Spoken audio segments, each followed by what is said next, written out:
বন্ধুরা, এই মাত্র পাওয়া সবচাইতে বড় খবর, চলুন ভিডিও স্ক্রিন থেকে দেখে আসি। আপনাদের কথা তো আমি শুনছি। আরব আমিরাতে কারামুক্তদের চেক প্রদান অনুষ্ঠানে গণদোলায়ের মুখোমুখি হলেন বর্তমান অন্তর্বর্তীকালীন সরকারের আইনি উপদেষ্টা ডক্টর আসিফ নজরুল। চেক প্রদান অনুষ্ঠানে ভুক্তভোগীদের আওয়ামী লীগ সরকারের দালাল এবং নির্যাতনের শিকার হওয়া এই অনুষ্ঠানে চলাকালীন সময় জনগণের তোপের মুখে পড়েন আসিফ নজরুল। উপস্থিতি ভুক্তভোগীরা নজরুলকে ন্যাংটা করে পেটানোর হুমকি দেন।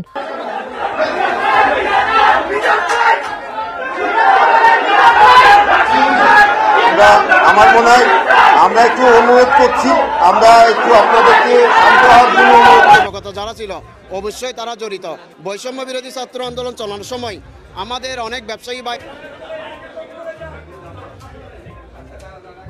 উত্তাল হয়ে ওঠে সেখানকার পরিস্থিতি। বিস্তারিত জানতে চোখ রাখুন সম্পূর্ণ ভিডিওতে।